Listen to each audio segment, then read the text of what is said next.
O ha sido excesivamente largo. El levantamiento del cadáver es la primera parte del acto médico llamado autopsia. Sí, se debe considerar, yo y muchos autores lo consideramos la primera parte, efectivamente. Y debe tomarse una exquisitez en la realización porque todo error que se cometa o toda omisión puede ser ya irreparable. La segunda pregunta es una deficiente información, sin entrar en las causas, sino simplemente objetivamente hablando, una deficiente información o una insuficiencia del levantamiento del cadáver, de la diligencia del levantamiento del cadáver, influye o puede influir en el informe de la autopsia de una manera bastante decisiva en muchos extremos. Claro, en la interpretación de determinados hechos, por ejemplo, en este caso, la data de la muerte, por ejemplo, las posiciones de los cadáveres para determinar o explicar determinadas faltas de partes cadavéricas, es importante, muy importante haberlo conocido. Doctor Frontela, se ha referido usted también, y los peritos, y se le ha leído el tema de la influencia de la lluvia para justificar ese desplazamiento de las cabezas, extremo este de mucha importancia. Le indico que la lluvia, esa copiosa lluvia que se dice que cayó, va referida solo y exclusivamente, según el informe, a los días 22 del 12 al 29 del 12. Tiempo lluvioso y frío. Y a continuación, 29 del 12 de diciembre, y a continuación resulta que hay un episodio seco y frío que va del 30 del 12 al 7 de enero del 93. Episodio seco y frío. Y luego hay un episodio seco y temperaturas normales que van desde el día 8 de enero al 27 de enero, que es cuando aparecen los cadáveres. Establecido esto, mi pregunta es si esas copiosas lluvias que pueden justificar de alguna manera el desplazamiento de las cabezas y la putrefacción de los cadáveres, acelerada esta putrefacción, si este informe que acabo de leerle es suficiente a su juicio o no. No, no es suficiente que haya llovido, porque es que las lluvias pueden ocasionar el fenómeno contrario, de compactación de la tierra y de fijación aún más de los elementos. En vez de separarlos, no tienen necesariamente por qué ser separados. Bien. En relación con el número de agresores, ya se ha pronunciado usted sobre dos cuestiones, que ha sido la significación de las lesiones y el número de lesiones. Ha dicho usted que eso eran elementos más. Y mi pregunta, ¿y el factor tiempo en el que se dice que se produjeron las lesiones influye? Bueno, el factor tiempo es prácticamente imposible que lo podamos determinar y conocer, dado que faltan elementos, por ejemplo, el estudio de ese contenido del aparato digestivo y otros elementos para conocer el tiempo. Lógicamente el tiempo hubiese sido un factor de conocerlo para el número de agresores, porque lógicamente, aunque una persona cometa muchas lesiones o infrinja muchas lesiones, cronológicamente no puedes hacerlas todas en un... Le hago la pregunta en concreto porque es la hipótesis, según esta defensa, que se plantea desde el punto de vista de la acusación. Y es, se pudieron producir estas lesiones en un periodo de tiempo comprendido más o menos desde las 10:30, 11 de la noche, a más o menos 2, 3 o 4 de la mañana del mismo día, no porque así lo diga la versión, sino en la hipótesis, en el resto de los hechos. Yo le planteo por ese tiempo y hago abstracción de lo que dicen las acusaciones. En 3, 4 horas. 3, 4 horas, 5 horas. 120 lesiones en 3 cadáveres, con una interrupción de tiempo mínima de 2 horas. Bueno, es que hay que tener en cuenta una cosa, la modalidad. Algunas se pudieron producir coetáneamente. Por ejemplo, de un mismo golpe en la boca se producen varias roturas de dientes. Bien, pero luego hay otras lesiones que necesitan necesariamente un tiempo. Por ejemplo, si hay un acceso vaginal o un acceso rectal o hay maniobras rectales, eso no se hace en un segundo ni en un minuto, sino ahí se emplean normalmente varios minutos. Si solamente hubiese 2 agresores o 2 personas,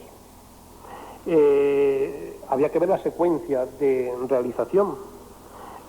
Si tenemos que hay signos de que uno ha sujetado, otro ha separado los muslos, digamos, podríamos ir sumando minutos en todas esas acciones Y luego, si tenemos en cuenta, hay un factor que nos falta, es si ha habido o no eyaculación, eso no lo sabemos, teniendo en cuenta los periodos refractarios en el hombre, pues se hace un tiempo excesivamente corto para que sea producido por una persona, desde luego, y por dos. Nosotros creemos, repito, que hay varias, y que esa hipótesis es tan respetable como el decir que hay dos. Y si en ese tiempo al que yo me he referido, en hipótesis, también en hipótesis se plantea una interrupción de un par de horas, es decir, 2 horas, Pues más difícil. 2 horas, más difícil Más todavía. difícil. Doctor Fontela, en relación con la decapitación, Un momento, porque hace una señal un perito de la otra parte, por decirlo así. Hemos dicho ya que mientras intervenga alguien, los demás deben de tomar las notas correspondientes por si luego la canalización de los señores letrados permite su intervención. Pero nunca interrumpir a quien esté hablando. Señor letrado, puede continuar. Gracias, señoría. Con la venia. Me iba a referir al tema concreto de la decapitación. Doctor Fontela, las dos cabezas están separadas de los cuerpos. El fenómeno de la lluvia y el fenómeno de la putrefacción parece que no es un elemento definitivo para anular esa hipótesis totalmente. ¿Esto es así o no es así? No, bueno, en 2 de los cadáveres, desde luego, no ha habido decapitación. En 2. En 2 de ellos. En el tercero, y desde luego son debido a fenómenos de putrefacción. En el tercero, en lo que hemos visto, no hemos observado señales de decapitación. Ahora bien, hay que tener en cuenta que no hemos visto partes del cuello, ni partes blandas, ni determinadas vértebras. Luego, en el tercero no podemos asegurar que no pudiera haberlo habido. Desde luego no lo hemos visto. Bien. En relación con esto, otra pregunta distinta es, como se ha dicho, la dificultad que tiene hacer una decapitación. Yo, también en línea de hipótesis, una hipótesis más, le pregunto, ¿es posible, no con el hacha por la que se le preguntó, esa hacheta o hacha, sino es posible que la decapitación se produzca si se hace con un rigor incluso pseudocientífico, en una operación que se persigue hacer así y se hace, y no dejar huella en las vértebras? ¿Es posible esto? Es posible, pero muy difícil. Difícilmente el filo del bisturí, por ejemplo, no tocaría una vértebra. Es posible. Es posible siendo ayudado por otra persona, traccionando de la cabeza y empleando bastante tiempo. Posible es porque hay que tener en cuenta que no hemos visto las vértebras que faltan. Yo le hablaba hipótesis y posibilidad, y siempre en eso sí. Bien, y en relación con el vídeo de su autopsia, en primer lugar, usted, por supuesto, conoció que se estaba haciendo el vídeo de la autopsia la autopsia de usted. La segunda, el día 29. Sí, yo me di cuenta que alguien filmaba. A mí no me pidió autorización, supongo que no sería necesario, pero bueno. Eso le iba a preguntar. Entonces, ¿usted realmente no recibió no dio autorización ni recibió? No. ¿Y usted vio quién estaba haciendo ese vídeo? No me acuerdo. Yo iba centrado a mi trabajo y no me he dado cuenta del perimundo. Yo observé en ese vídeo de la autopsia de usted, que por cierto, ¿usted lo había visto antes de verlo aquí en sala? No, es la primera vez. ¿No le habían dado tampoco una copia? No. Yo observé en ese vídeo que usted utilizaba una especie de toalla o algo así, porque tenía la vista fija, pero me costaba tenerla, para limpiar el cadáver. Sí, eso es otra cosa que se ha dicho, y en fin, que yo también limpiaba el cadáver. Vamos a aclarar una cosa. El cadáver ya estaba limpio, yo no lo he limpiado. No solamente estaba limpio, sino súper limpio. Yo lo único que hacía era limpiar lo que se había manchado de la primera autopsia, no limpiar indicios que hubiesen estado depositados por el cadáver. Jamás se me ocurriría a mí limpiar un cadáver sin haber tomado antes todo lo que hubiese depositado sobre la piel. Es decir, yo no limpiaba el cadáver, yo limpiaba el cadáver en el sentido de que ya estaba limpio. Sí, pero además con una esponja. Sí, con una esponja. Sí. Pero yo no le vi en el trozo de vidrio, y le pregunto, fuera de ese trozo de vidrio, porque en ese no lo vi, ¿usted utilizó grifo o manguera de agua para algo? Yo la verdad no me acuerdo, no suelo utilizarlo, pero en el vídeo que yo vi, yo no lo vi. Y también en relación con esa autopsia, yo observé, y le pregunto, se veía a usted haciendo las incisiones y utilizando además pinzas en la mano izquierda y bisturí en la derecha. ¿Esto es lo normal o es porque se trata de una segunda autopsia? No, para mí es normal tres cosas. Que el propio, para mí, a mí no me gusta que nadie me haga las autopsias, el mozo de autopsia, no, a mí me gusta hacerlas personalmente. Entonces por eso yo pues cogía el bisturí y las pinzas y realizaba la autopsia personalmente. Y luego procuro evitar, procuro imprimir la máxima delicadeza posible y por eso suelo usar las pinzas. Bien. Yo vería usted, porque lo vio al mismo tiempo, que en el vídeo de la primera autopsia, yo le he preguntado esto por si era consecuencia de ser una segunda autopsia. No. Bien, en el libro, sí. en el vídeo sobre la primera autopsia, yo observé que salvo algunas imágenes en las que se quedó figurada la persona de alguno de los médicos de una manera permanente, que yo no supe distinguir, pero ponía incluso el nombre las manipulaciones, en el sentido propio de la palabra, sobre los cadáveres, se hacían siempre sobre visionado de manos y nada más. Eso a mí me llamó la atención. ¿Esto tiene alguna relevancia? Porque yo vi manos sin pinzas ni bisturí y guantes verdes y amarillos. Esta distinta técnica es algo que realmente... Bueno, como le he dicho, ante lo incompleto del vídeo no puedo pronunciarme respecto a esa pregunta, no puedo saber cómo hicieron las autopsias. Está contestada.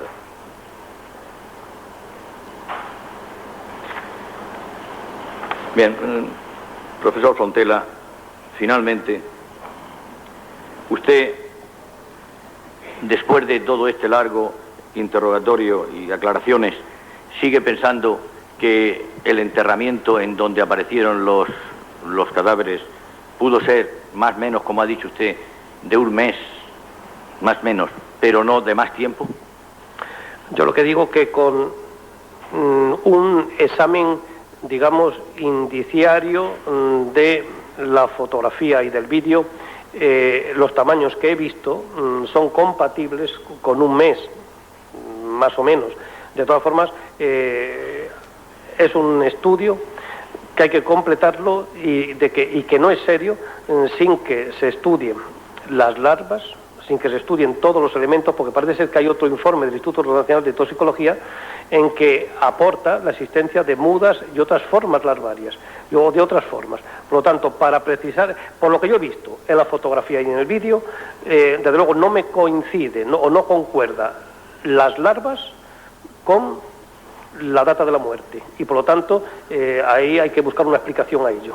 Bien, y la última pregunta, absolutamente la última, es concluyente a la situación creada por la dualidad de las dos autopsias. Y mi pregunta es, usted cuando quiso intervenir en la primera, ¿la idea era evitar la duplicidad de autopsias y se hubiera evitado si usted hubiera intervenido en la primera autopsia? Claro, idóneamente hubiese sido algo conjunto, en colaboración, en armonía, la situación ideal. Y no hubiera sido necesaria la segunda autopsia por parte de usted. No. Pues nada más y muchas gracias. Situación jurídica importante, pero que no incida mucho sobre esto. No. Yo solamente aclaro una cosa, nunca, ni en mi vida privada ni oficial me meto donde no me llaman. Y si vine es porque así me lo pidió la familia de las fallecidas. Eso que quede muy clara. O sea, ¿no fue la Guardia Civil? Pregúntele a la familia de la fallecida, a don Francisco, quién fue el que le dio la idea de que me llamasen y quién me llamó. Pregúntele a él, que es el mejor testigo. Usted se persona el día siguiente y están ya interviniendo los 6 peritos nombrados por el juzgado de instrucción. Y usted no se le deja entrar en la autopsia, ha declarado. Yo cuando vengo me decían que me iba a esperar el abogado en el aeropuerto. Le acabo de decir que no me meto donde no me llaman y desde luego no quiero hacer el payaso en la vida. Vamos a ver, es que me está explicando el episodio y se lo voy a aclarar. Me dicen que me va a esperar el abogado en el aeropuerto. Cuando llego al aeropuerto no me espera el abogado. Llego al instituto, creí que me esperaba el Instituto Anatómico Forense. No me espera nadie. Dejo el material en el Instituto Anatómico Forense. Y hasta alguna hora después no se presentaban unos concejales del ayuntamiento. Y ya por la tarde desesperado de tanta tomadura de pelo, me iba a regresar a Sevilla, y es cuando me dijeron, no se preocupe, espere, que habrá autorización judicial.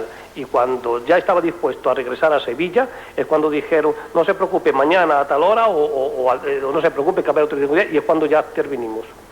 O sea, a ver, ¿quiere aclarar el señor perito la tomadura de pelo, si era del trato que estaba recibiendo o el de que no estuviera el abogado de la parte o no estuviera la parte? Tomadura de pelo es que me dicen que iba a estar en el aeropuerto, no estaba. Luego que estaba en el Instituto Anatómico, tampoco estaba el abogado.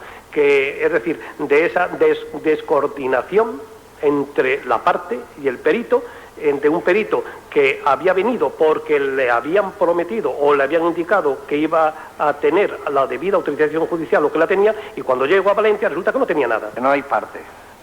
¿Que no está la parte? No, señoría, no estaba la parte. Señor Bueno, no estaba el abogado de la parte, claro, ni nadie con debida autoridad para aclararme este rompecabezas. Pero en algún momento, alguno de los peritos que se sientan con usted en el banco, ¿le impidió el acceso?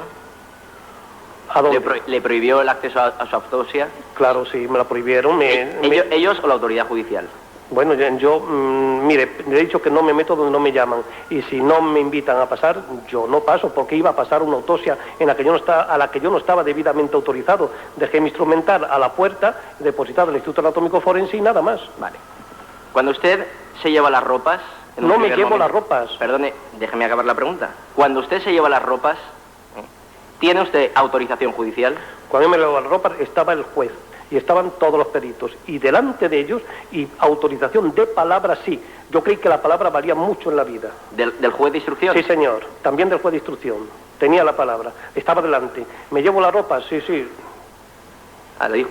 Entonces, ¿me puede explicar cómo, si usted se lleva las ropas con ese consentimiento o avenencia del juez, se le ordena inmediatamente a los 9 días que la reintegre al juzgado? Es eso todo. No, perdone, tengo una duda. O es que se las llevó usted sin autorización, o alguna irregularidad cometería durante esos 9 días.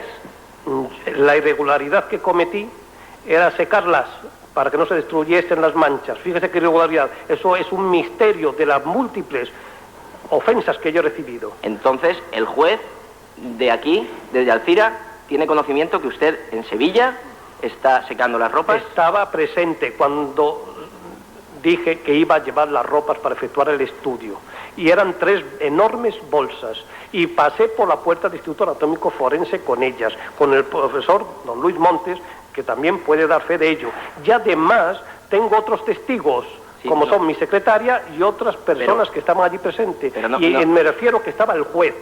Si no hubiese estado el juez presente, yo no me las hubiese llevado. Pero si mi pregunta es muy concreta, mi pregunta es, ¿a usted le ordena el juez que devuelva las ropas con la mayor celeridad al cabo de 9 días que usted las tiene? Y usted, su respuesta ha sido, sí, porque se enteró que la estaba secando. Y mi repregunta... Yo no he dicho eso. Sí, lo ha dicho. No he dicho que se enteró que estaba secando, he dicho que el mal que cometí era secarlas, no que se enteró que las estaba secando. No confunda las respuestas. Entonces, ¿por qué el juez le requirió que devolviera a los peritos oficiales las ropas? Pregúntesela a él, ¿quién le habrá metido cizaña? Vale, no hay más preguntas. Vamos a ver, en el tema de las ropas, que usted hace referencia al tema lavar, por los primeros peritos, en el vídeo se pudo ver que habían varias prendas que del barro se extrajeron y era una completa masa. Entonces, lo que se observó en el vídeo es que esas prendas estaban ya húmedas, estaban hechas una pelota, húmedas, antes de que las tocaran los peritos del juzgado de instrucción de Alcira. Entonces, lo único que se observa en el vídeo es que ellos retiran algo del lodo y del putrílago precisamente en aras de la identificación. ¿Es posible que usted, cuando dice que las ropas me las dieron húmedas, precisamente la humedad fuera la que procedía de la fosa y no la que vertieron ellos? De ninguna forma. Las ropas estaban lavadas y había todavía agua en las bolsas y se había eliminado los indicios, muchos indicios de barro y otros elementos depositados sobre la ropa. Sé distinguir lo que es una ropa lavada de lo que es una ropa extraída de un cadáver desenterrado. Muy bien. Vamos a ver, yo tengo aquí apuntada una expresión suya, que es que en ningún momento yo adecentaría las ropas del cadáver, porque lo importante es identificar al autor. Y mi pregunta es, ¿no será más importante, en primer lugar, identificar a las víctimas? Lo importante es identificar al autor, y lo importante es efectuar toda la serie de estudios criminalísticos, no solamente para identificar al autor, sino otros muchos interrogantes que hay que dar contestación. Ya está.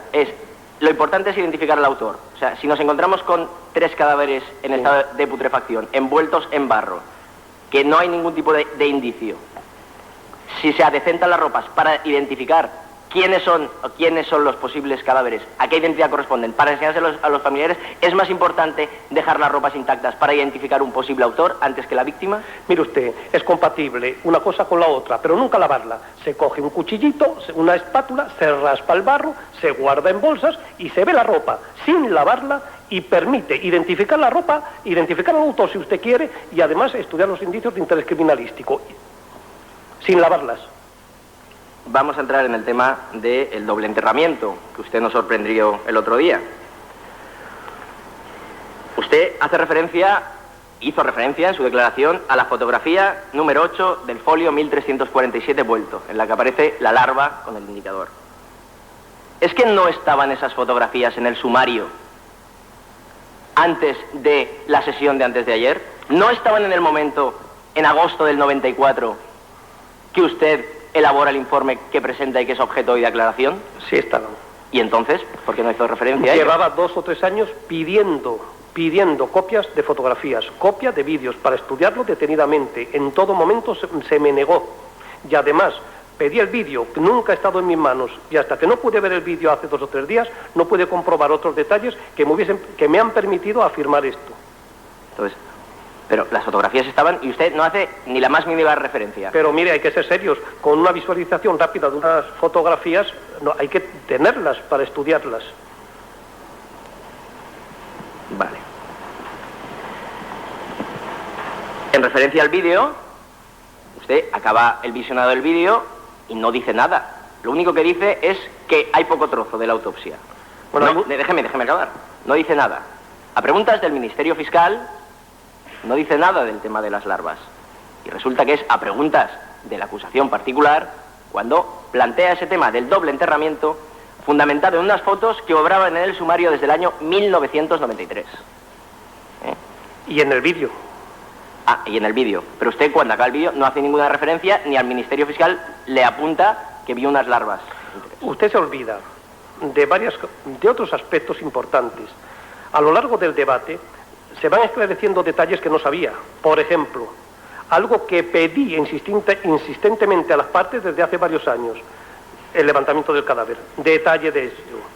Y aspectos del levantamiento del cadáver solamente me he enterado aquí, en el transcurso de las sesiones. Al oír determinadas particularidades de los levantamientos del cadáver, lógicamente a este perito se le va haciendo cada vez más luz, que antes no tenía. Vale. Entonces, usted toda la información se la pedía a la parte y la parte no se la daba. Durante 4 años. Bueno, la parte no me la daba, o la autoridad judicial no creía conveniente darla. Eso lo ignoro. Yo lo he pedido. Y si tiene alguna duda, yo lógicamente tengo copias de los escritos en el instituto. Ya.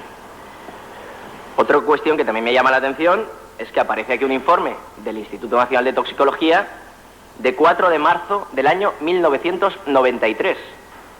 Y que usted hoy en la sala nos declara que parece ser que hay un informe desde el año 93. ¿Y usted ese informe en la cual se detallan las larvas y los dípteros que existían en los cadáveres, no lo toma en cuenta para hacer el informe de agosto del 94? Yo hubiese deseado disponer de fotocopia de todo el sumario. No tengo culpa si no me fue facilitado por quien corresponda, por la parte o quien corresponda, ¿eh? Entonces, ojalá yo hubiese tenido toda la documentación a mi disposición. O sea que también fue un defecto de la parte, que la designó usted como perito. Mire, defectos de quién fue, no soy yo quien para pronunciarme respecto a ese aspecto. Vale. Y entonces, en este informe... De todas formas, perdón, lo que quiero son las larvas, no los informes. Lo que quiero son las muestras. Continuaremos con las larvas, sí, continuaremos. Ese informe del Instituto Nacional de Toxicología, en el cual aparecen larvas en los 3 cadáveres, declara con rotundidad que las larvas son de escaso interés. Esa es su opinión, a lo mejor la mía no. Deme las larvas a mí y yo diré si son de escaso interés o no. son opiniones. ¿Por qué van a ser de escaso interés? Ya sobre esto me he pronunciado antes. ¿Por qué menospreciarlo? Entonces, ¿qué pasa? ¿Que han aparecido ahí por arte de magia?